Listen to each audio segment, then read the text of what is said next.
es estar pelado y usar lentes, como que no pega.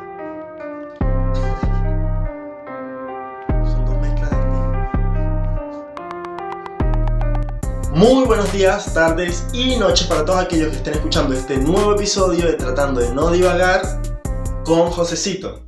La apropiación cultural es algo que está muy presente en las redes sociales y sobre todo en nuestra generación. Este término hace referencia a la adopción o el uso de elementos culturales por parte de miembros de otras culturas. Esta adopción lleva a que miembros de culturas desplazadas de lo hegemónico se sientan atacados, amenazados o insultados. Estas culturas, que son menospreciadas o que son consideradas no hegemónicas, asumen que sus tradiciones están siendo profanadas o que se está invadiendo su espacio cultural. Pero yo considero, desde mi punto de vista, que no existe.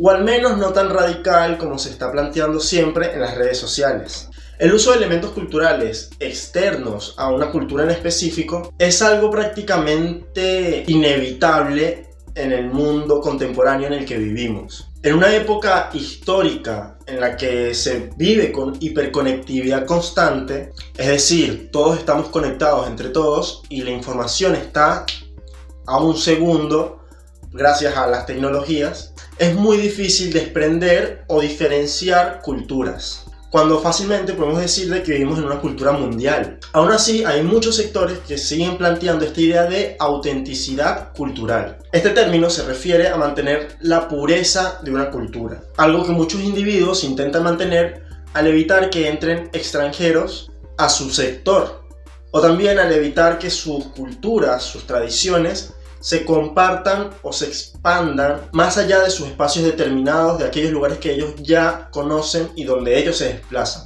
Cuando yo hablo de apropiación cultural, muchas personas ya se les vienen algunos ejemplos en específico. Entre ellos puede destacar la vestimenta de las culturas mayas, la vestimenta de las culturas prehispánicas, la tradición de la cultura afroamericana. Y en el caso de, por ejemplo, la cultura afroamericana, ha sido muy controversial esa relación entre los blancos y los negros.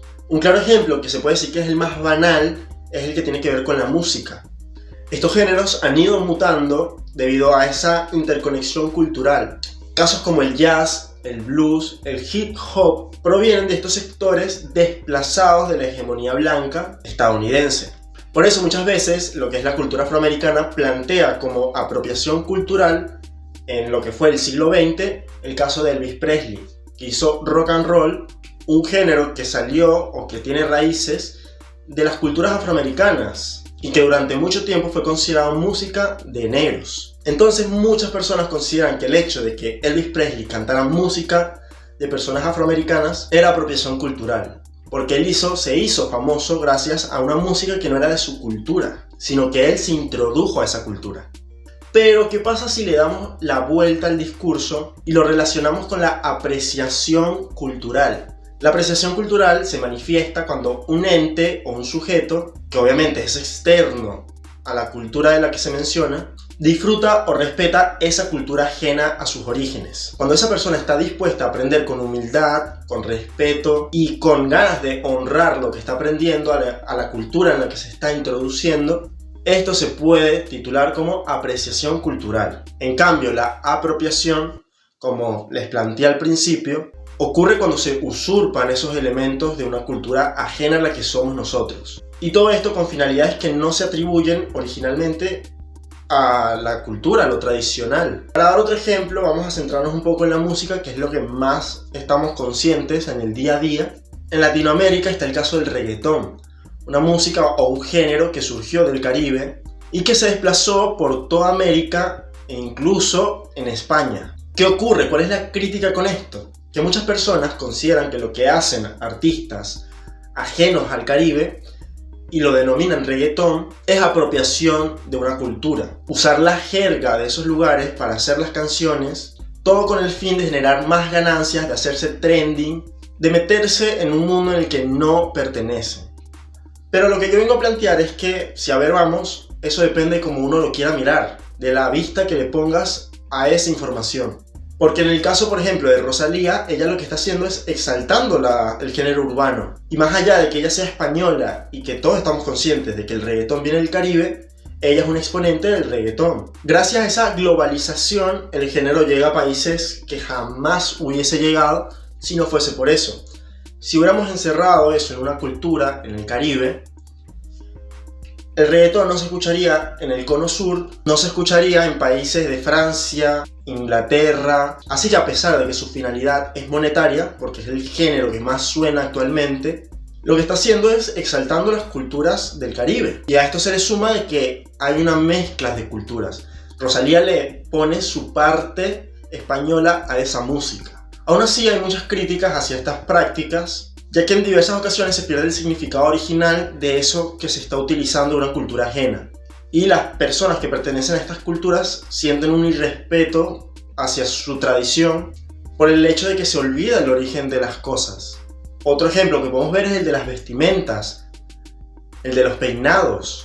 Se pierde la idea original de por qué se realizaban esas vestimentas, por qué se realizaban esos peinados. La colonización es un claro ejemplo de lo que es la apropiación cultural. Pero hay una característica que se nos pasa por alto que nos permite diferenciar apropiación de apreciación y tiene que ver con el disfrute de esas minorías. En el caso de la colonización, en aquellos años las culturas, las minorías, no disfrutaban sus tradiciones, eran esclavizadas, eran obligadas a formar parte de lo que viene siendo la cultura europea. En cambio, en la era contemporánea, los afroamericanos, los latinos, aquellas minorías que más resaltan en la sociedad, tienen más libertad en decidir cómo pensar, cómo vestir, qué escuchar, cómo desplazarse en distintos sectores, más allá de que exista una hegemonía que no se puede negar. Además, un hecho muy importante han sido los movimientos de derechos de estas minorías, que lleva a que sea prácticamente imposible pasar por alto de que el hip hop viene de las culturas afroamericanas que estaban en el Bronx, que están en los barrios más necesitados de Estados Unidos, que los latinos tienen su propia identidad, su propia música, su propia vestimenta, su propio estilo de vida. Es falso decir que Eminem es la imagen del hip hop, cuando hay muchos exponentes afroamericanos que son la imagen del hip hop. Como que ya podemos lograr diferenciar a aquellos entes que nacieron en una cultura y aquellos entes que aprecian una cultura y forman parte más adelante o a lo largo de su vida. ¿Qué quiero decir con todo este mezclote de cultura, apreciación, apropiación? Que en la actualidad estamos conscientes de los orígenes de cada cosa y de las diferencias culturales que nos caracterizan como sociedad mundial, que en gran medida se respetan. Ojo, no cabe duda de que hay muchos sectores que aún siguen siendo muy discriminatorios y que no permitan esa multiculturalización. Hay muchísimas cosas aún por mejorar, pero yo considero que hay dos puntos claves que pueden permitir que la globalización cultural funcione y al mismo tiempo exista una apreciación hacia esos sectores que se consideran discriminados. El primero de ellos es el más importante y tiene que ver con el respeto. Si alguien adopta elementos de otra cultura, tiene que hacerlo con respeto y siendo consciente de los orígenes y la historia detrás de toda esa cultura, detrás de esa tradición, para tratar de apreciar en verdad lo que le atrae de esa cultura y tenerlo presente al momento de utilizarlo, de hacer lo que tenga que hacer con esas tradiciones. Un claro ejemplo es el de las rastas, que tiene que ver mucho con la esclavitud durante la colonización. Si alguien desea llevar ese peinado, capaz le conviene estar más informado del tema en caso de que quiera apreciar en verdad esa cultura. Y segundo, hay que abrirse a la interacción cultural. Como mencioné a lo largo de todo el episodio, la globalización es algo inevitable, es algo que estamos viviendo. Cerrarse en una sola cultura lo que provoca es más odio y más discriminación. Hay que educar y hay que aprender. Hay que educar sobre la cultura y la historia de cada tradición, de cada país, de cada sector, de cada sociedad. Y también debemos aprender de aquellos nuevos que ingresen, de aquellas cosas que son desconocidas para una cultura, para mantener un equilibrio y también un entendimiento. También se pueden ver las similitudes, se pueden adoptar cosas distintas que puedan representar a una cultura que era ajena a esa tradición y valorar lo que cada uno tiene para ofrecer. Hay que aprender a convivir. Somos demasiados en el mundo, hay sobrepoblación, es algo inevitable, y los procesos migratorios, la mezcla de culturas, las guerras, todo provoca que se mute la sociedad y surjan nuevas culturas, nuevas tradiciones. Ya no podemos hablar de lo que era América hace 300 años. Somos una mezcla de Europa, de Asia, de los mismos indígenas. Tampoco podemos decir que los europeos son lo mismo que hace 1000 años antes de la colonización. Las culturas inevitablemente tienen que evolucionar y la humanidad, para funcionar, tiene que evolucionar. Hablar de apropiación cultural es hablar de discriminación en realidad. Cuando hay rechazo hacia los demás, sea hacia tu cultura o tu persona hacia otra cultura, estás discriminando, estás creando más odio. Ahí es donde está el problema. No en la apropiación, sino más bien en esa discriminación hacia lo distinto.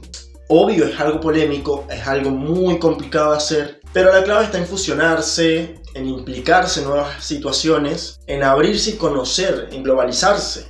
Hay que apreciar lo extraño sin quitarle mérito a lo propio. Al igual que ellos, si quieren ser respetados, tienen que hacer lo mismo con nosotros. Espero que les haya gustado el video. Saben que pueden comentar sobre el tema en la caja de preguntas, tanto por YouTube como por Spotify.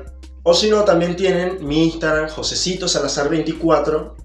Todo ello lo dejaré en la descripción de YouTube para que lo vean. Los invito a dejar su like, suscribirse y seguirme en mis redes sociales, así están al tanto de todo lo que vaya haciendo a lo largo de los días. Sin más nada que agregar ni más nada que decir, nos estaremos viendo en un próximo episodio de Tratando de No Divagar con Josecito.